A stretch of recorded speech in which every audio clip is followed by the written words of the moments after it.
All right, welcome to another deep dive. Today we're going to be looking at psycho-cybernetics, which, well, the title might sound a little intimidating, right? I mean, Oh. psycho-cybernetics. Yeah, it definitely sounds like maybe something out of a sci-fi movie. Totally, like robots and minds and all that. Right, but then you see the author is Maxwell Maltz, and you think, wait, wasn't he a plastic surgeon? Yeah, exactly. And that's what's so fascinating about this book. It's not your typical self-help or psychology book. I mean, the author was literally reshaping people's faces, and that's where he started noticing some really interesting things. It was almost accidental in a way. He's doing these facial reconstructions, expecting, people to be happy with how they look, but then he observed these dramatic personality changes happening alongside the physical transformations. So it wasn't just a new nose, it was like a whole new outlook on life. Exactly. Yeah. Like someone who was shy suddenly becoming outgoing and confident, or people who had always struggled with feeling stupid suddenly feeling capable and bright.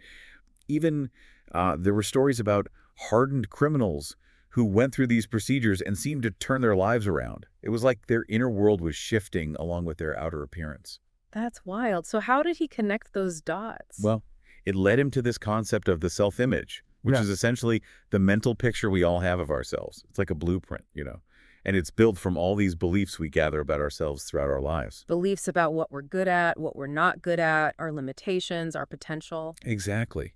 And those beliefs, they come from all sorts of places, our past experiences, how people reacted to us, especially when we were kids. I can totally see that. Like if you were always told you were clumsy as a kid, you might just start believing it and acting accordingly. Yeah, it's like a self-fulfilling prophecy in a way. And once those beliefs settle into this self-image, Maltz discovered that our brains treat them as absolute truth. It doesn't matter if they're actually true or not. So we're not just talking about positive thinking here. This is like deeper, more ingrained stuff. Absolutely. And here's the thing. Maltz found that our actions, our feelings, even our abilities, they all align with this self-image. We literally act like the person we believe ourselves to be, even if it's not serving us. So even if we consciously try to change, we might be battling this underlying self-image that's pulling us back. That's the idea. It's almost like we're unconsciously following the script written by our own self-perception. He gave all sorts of examples. People who saw themselves as failure types would somehow manage to find ways to fail, even when they had every opportunity to succeed. Wow, that's actually kind of scary when you think about it. It can be. But the good news is, Maltz believed that this self-image isn't fixed. He saw firsthand how people could dramatically change their lives simply by shifting this internal picture of themselves. So changing your self-image is like changing the blueprint of your life. Exactly. He had stories about students who were convinced they were bad at math, and once they challenged that belief, their grades skyrocketed. It wasn't that they suddenly got smarter. They just started acting like they were. So much of it comes down to our own perception of ourselves, isn't it? And that's why Maltz saw understanding this self-image as the golden key to personal growth. It's like if you want to build a different house, you got to start with a different blueprint. Okay, so we've got this self-image, this blueprint that's shaping our lives, but how do our actions actually play out? How do we move from that mental picture to real-world results? Maltz talks about something he calls the creative mechanism. What exactly is he talking about? Right, so think of it this way. A lot of people talk about the subconscious mind, but Maltz felt like that term was a bit misleading. Okay, so he's not talking about like a separate mind within our mind. Right. He preferred to call it the creative mechanism because it's not so much a separate mind, but rather a goal-striving system. Think of it as your brain and nervous system working together, guided by your conscious thoughts and intentions. So like an autopilot, but for our entire lives. Yeah, that's a good analogy. Hmm. He even compared it to those fancy electronic servo mechanisms, like the guidance systems they use in missiles. They constantly adjust their trajectory to hit the target. Wow, so it's like our brain is this incredibly sophisticated system constantly working to achieve whatever goal we set for it. Exactly. But here's the crucial thing.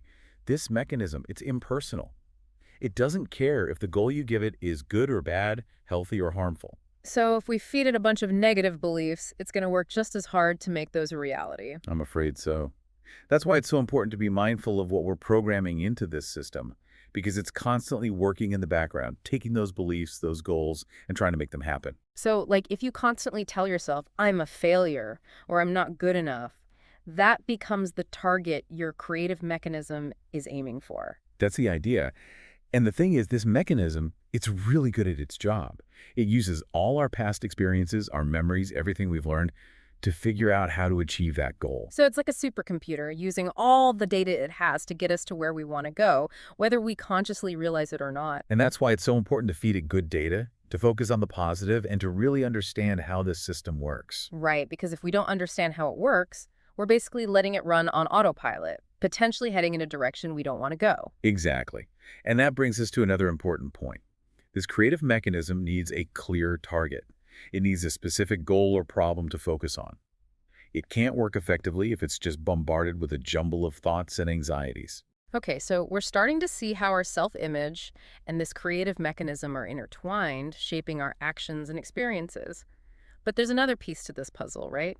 Maltz talks about the power of imagination. It's not just about daydreaming or wishful thinking, is it? No, it's much more than that. Maltz believed that imagination is absolutely crucial to everything we do. It's not just for artists and dreamers. It's a fundamental part of how our minds work. It's how we set goals, solve problems, and even how we experience reality itself. He quotes a bunch of historical figures who really believed in this, right? Like Napoleon saying imagination rules the world, and others like Glenn Clark and Henry J. Kaiser who attribute their success to the power of imagination. Right, and they weren't just being poetic. They understood that your imagination essentially sets the blueprint for your reality. It's like the architect's plan that the creative mechanism then uses to build a house. So if we can control our imagination, we can, in a way, control our reality. To a significant extent, yes. Think about it this way. Your nervous system reacts to imagined events, almost as if they were real.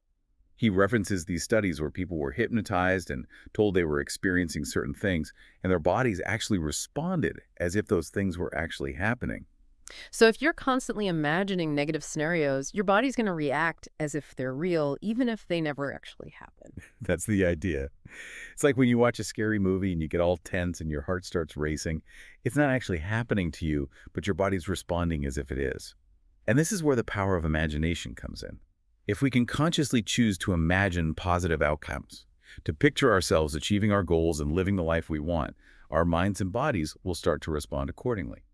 So we're not just talking about positive thinking here. We're talking about actively using our imagination as a tool to shape our reality.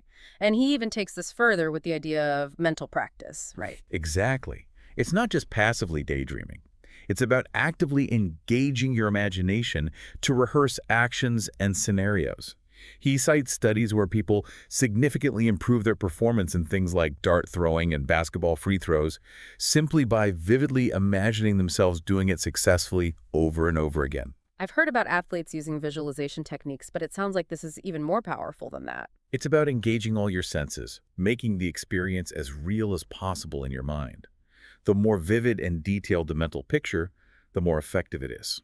So we're basically tricking our nervous system into believing it's already experienced success. In a way, yes. He gives all these great examples. Salespeople using role-playing to practice different scenarios, job seekers mentally rehearsing, interview questions, even golfers picturing every shot before they take it. It's all about using mental practice to build confidence and prepare your creative mechanism for success. So we've got the self-image shaping our beliefs, the creative mechanism guiding our actions, and the power of imagination to set the course. But what happens if that self-image is full of negative, limiting beliefs that we've been carrying around for years? Maltz talks about the process of dehypnotizing yourself. How does that work? This is where things get really interesting. Maltz argues that, to a large extent, we're all walking around in a kind of hypnotic trance. Wait, like we're all being hypnotized by something? Not in the traditional sense, but we are constantly bombarded with suggestions and ideas from the world around us. Think about advertising, the media, the messages we got from our parents, teachers, society in general. Right, like all those unspoken rules and expectations we pick up along the way. Exactly. And if we don't consciously examine those messages, they can end up shaping our self-image without us even realizing it. So we might be living our lives based on beliefs that we didn't even choose for ourselves. It happens all the time. And that's why Maltz talks about the need to dehypnotize ourselves, to break free from those limiting beliefs that are holding us back.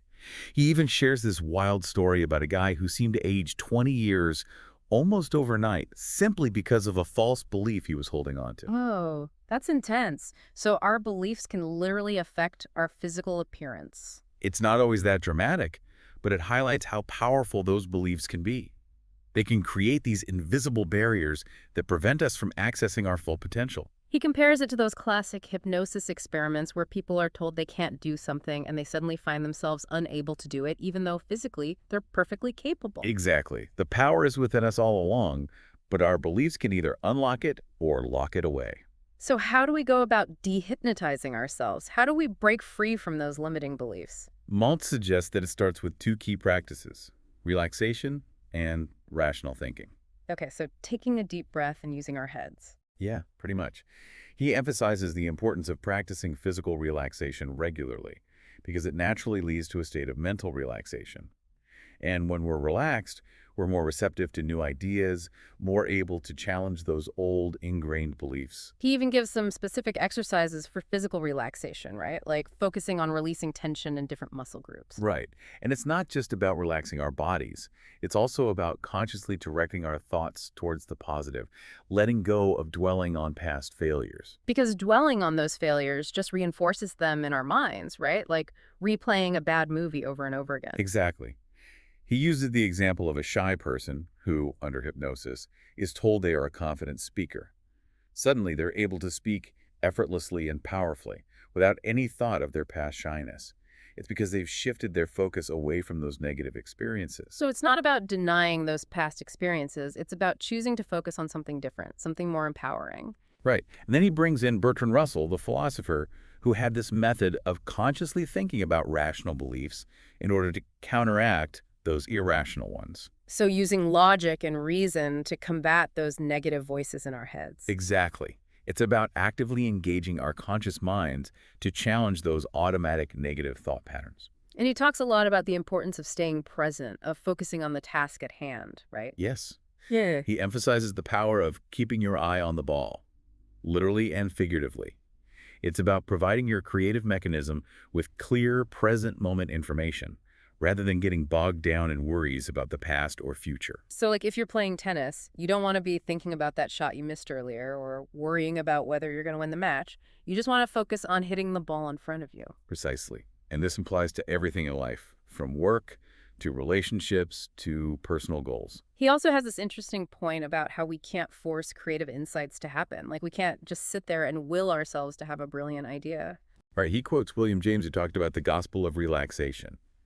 The idea is that we need to let go of that anxious striving, that need to control everything, and allow our minds to work freely. So sometimes the best thing we can do is to step away from the problem for a while, let our subconscious mind mull it over, and then the solution will often just pop into our heads. Exactly. He gives examples of famous thinkers and inventors who had their biggest breakthroughs during moments of relaxation or even sleep.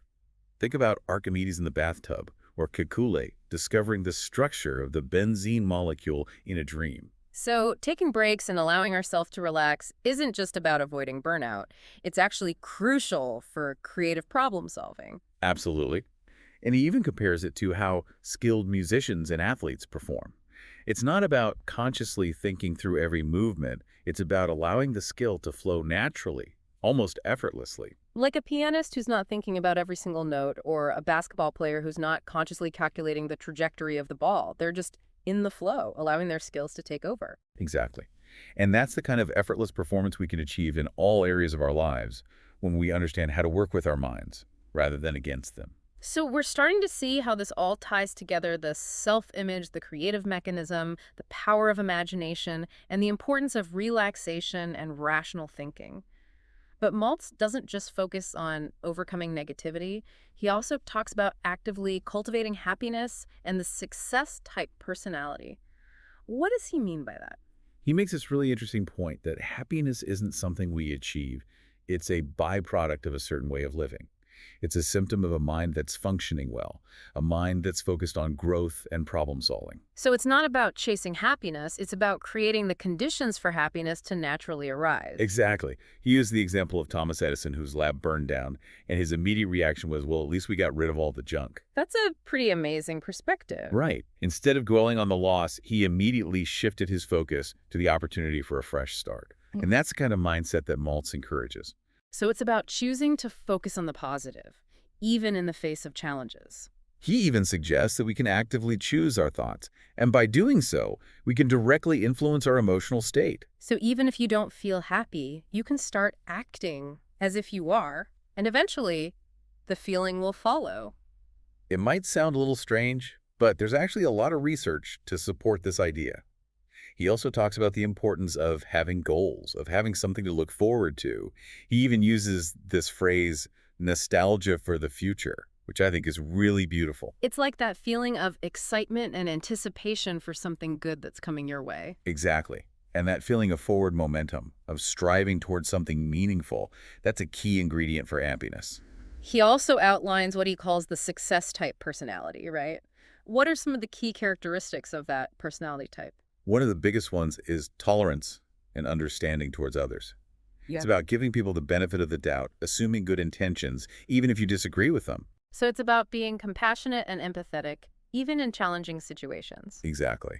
And it also involves having faith in yourself and your abilities, not in a religious sense necessarily, but just that belief that you can achieve your goals, even when things are uncertain. And he makes a really interesting point about the connection between how we feel about ourselves and how we treat others. Right.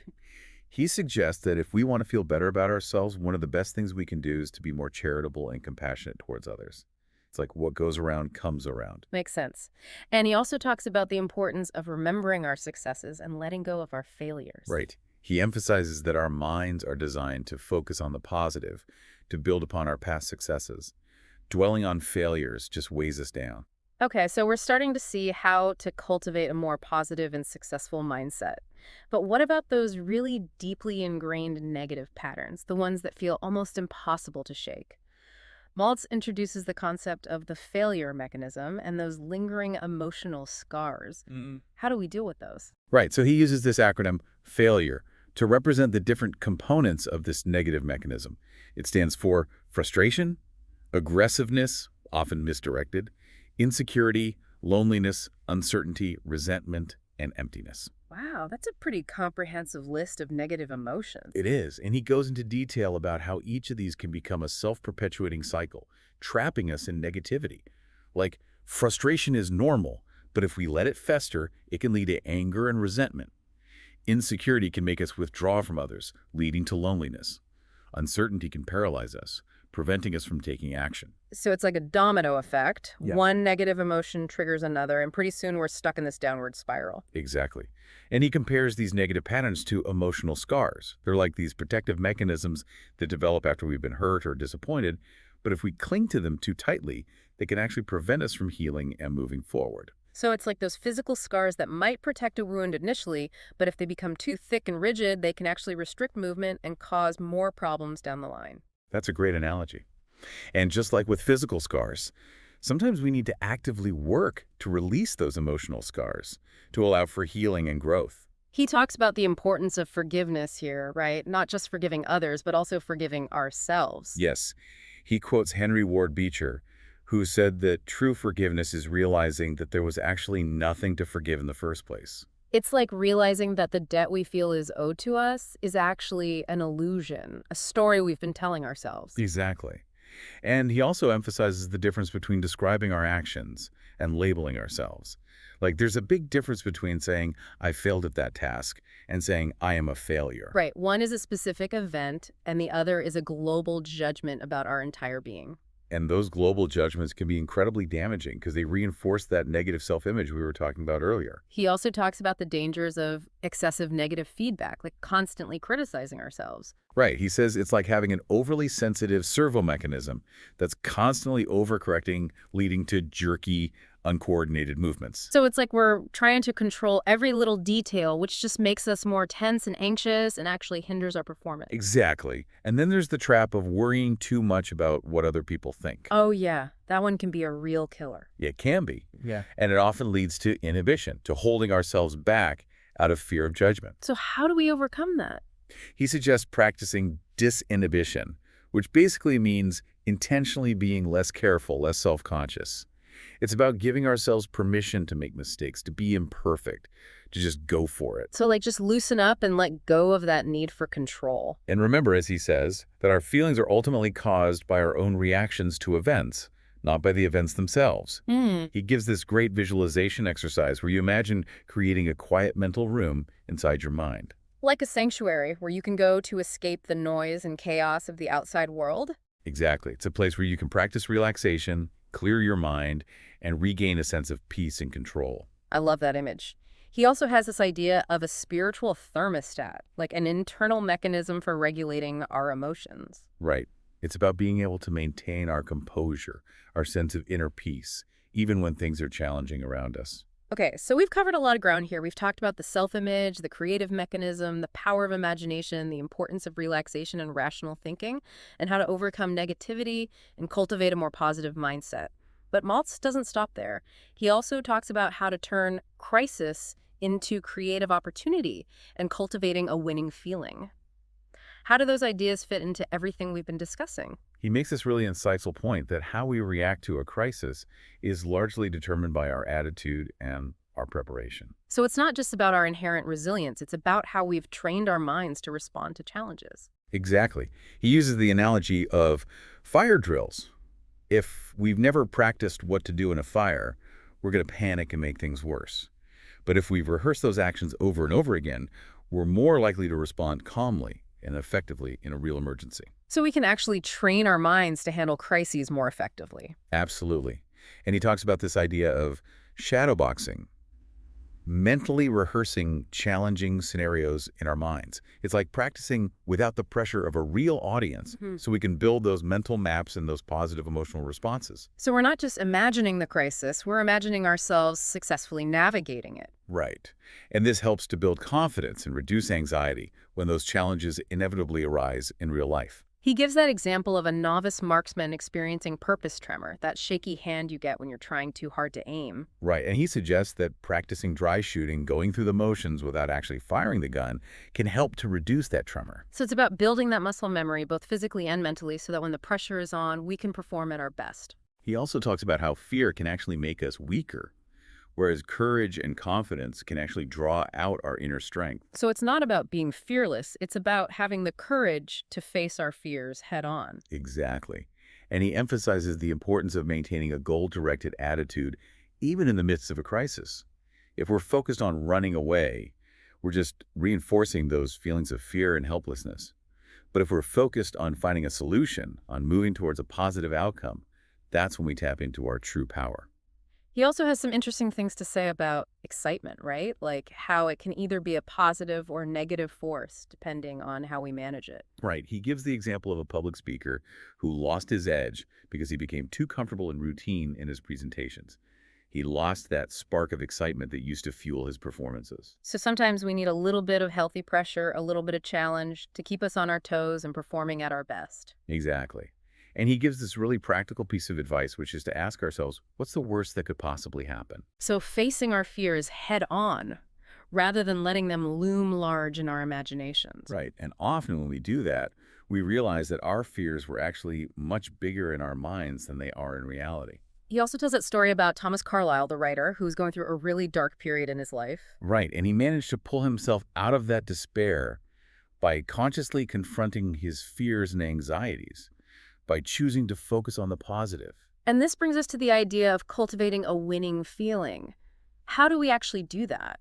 Maltz suggests that we can create that feeling of confidence and success simply by vividly imagining our goals as already accomplished.